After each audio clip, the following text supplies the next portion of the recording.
takut, ragu, dan tidak percaya diri membuat langkah kita terhenti. Di balik senyum yang terlihat, kadang tersimpan kecemasan. Apakah aku mampu? Apakah aku pantas?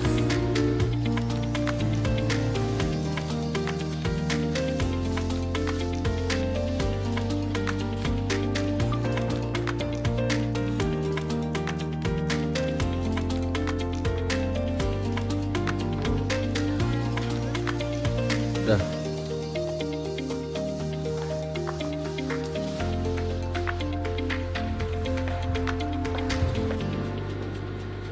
Bagaimana kabarnya hari ini, Arif? Alhamdulillah baik Bu. Jadi Ibu berterima kasih pada Arif karena Arif sudah menyempatkan waktunya untuk datang ke ruangan BPM ini. Sebelumnya, apakah Arif tahu kenapa dipanggil oleh Ibu ke ruangan ini? Tidak Bu. Sudah, kita lanjut saja ya. Sebelum kita mulai konseling individualnya, alangkah baiknya kita berdoa dulu ya. Berdoa ibu yang pimpin atau Arif yang pimpin? Saya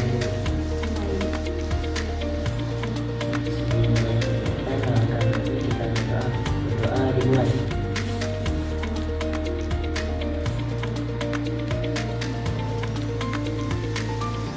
Doa selesai.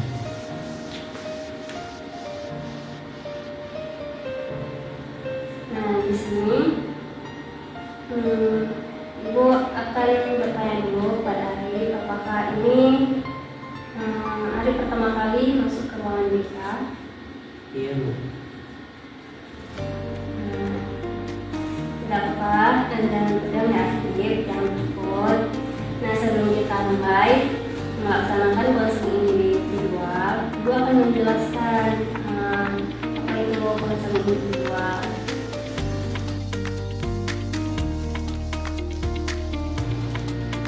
Nah, di sini ada beberapa asas yang harus kita jalankan dalam kegiatan konseling. Yang pertama itu ada asas kerahasiaan. Nah, di mana asas ini segala informasi Arif, pribadi Arif, atau masalah yang disampaikan oleh Arif sendiri harus dijaga kerahasiaannya. Jadi Ibu tidak akan menyebar atau membocorkan informasi tersebut kepada orang lain tanpa seizin Arif.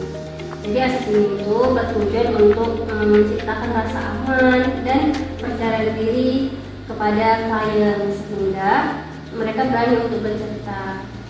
Nah, yang kedua itu ada asas kesukarelaan, di mana asas ini mengharuskan klien atau Arif untuk datang dan mengikuti layanan konseling dan konseling atas dasar keinginan sendiri, bukan atas keterpaksaan. Nah, itu tujuan dari asas kesukarelaan. Nah, yang ketiga itu asas keterbukaan, di mana Arif diharapkan untuk terbuka, jujur, dan tidak berpura-pura dalam menyampaikan masalah yang sedang Arif hadapi. Terus ada asas kemandirian dan kekinian, di mana asas ini bimbingan dan konseling berfokus pada masalah yang sedang dialami oleh Arif sendiri. Fokus utamanya adalah bagaimana klien atau Arif dapat menyelesaikan masalah dan mengambil langkah ke depan. Nah, itu asas-asas yang akan kita jalankan dalam sesi konseling individual ini.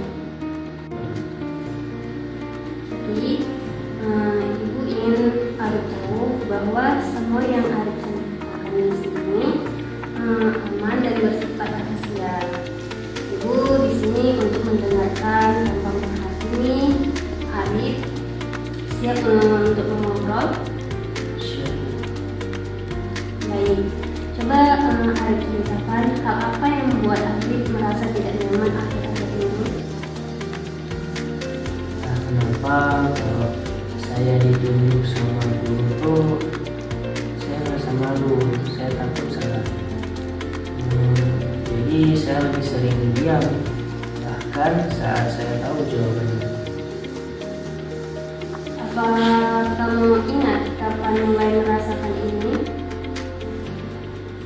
Waktu itu saya pernah salah jawab pas pelajaran IPA. Nah, teman-teman saya tuh pada ketawa. Sejak itu saya lebih milih diam, saya nggak mau lagi diketawain.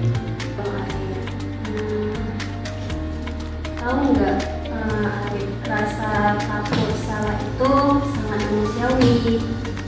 Tapi kalau rasa takut itu membuat Arif berhenti mencoba, kita perlu bantu kamu keluar dari masalah itu.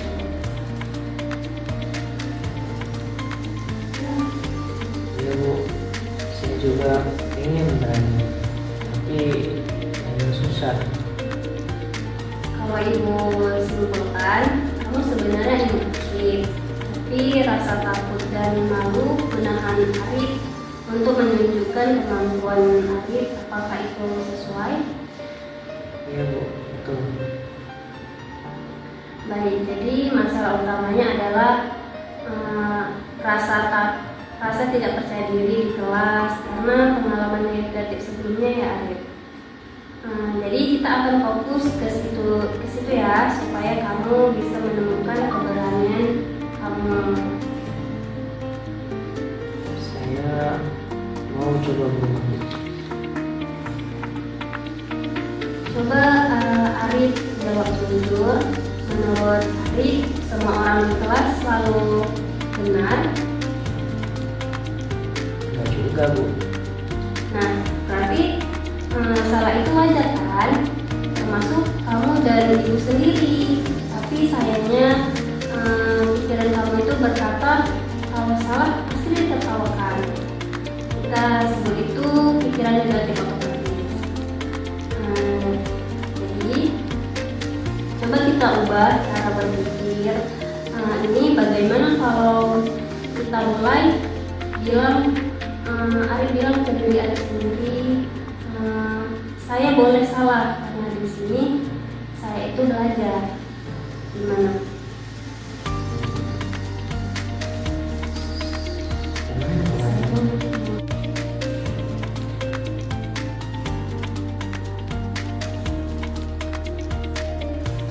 Coba kita ubah cara berpikir ini.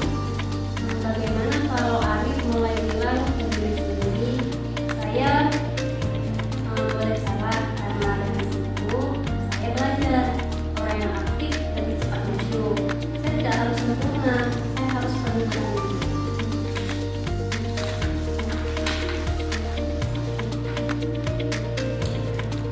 Saya cukup, saya berani. Saya tidak harus sempurna untuk bisa belajar. Bagus. Kita akan latihan mulai dari kecil ya. Misalnya minggu ini Arif coba angkat tangan 1 kali saja di kelas, dan tanpa peduli benar atau salah. Gimana Arif? Saya mau coba Bu. Baik.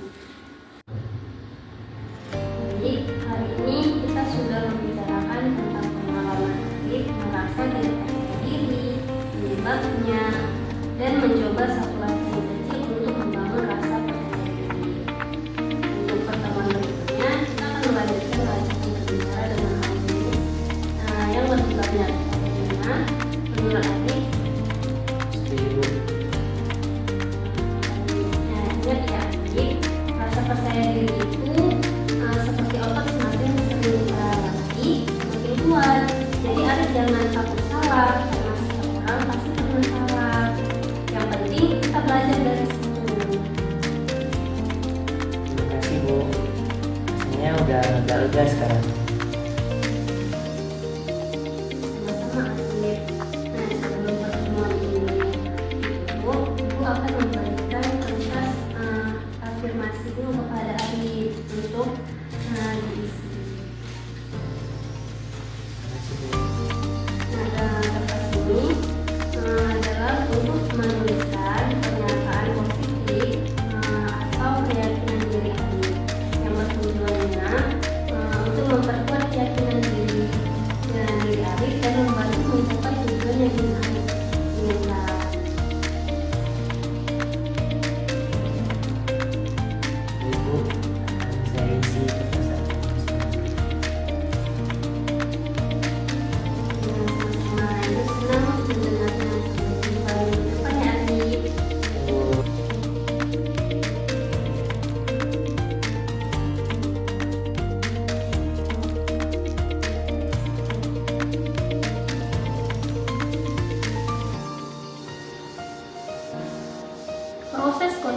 individual bukan hanya soal berbicara dan mendengar. Ini adalah perjalanan bersama untuk menemukan kembali keyakinan pada diri sendiri. Jangan pernah meremehkan dirimu. Di dalam dirimu ada kekuatan yang menunggu untuk ditemukan.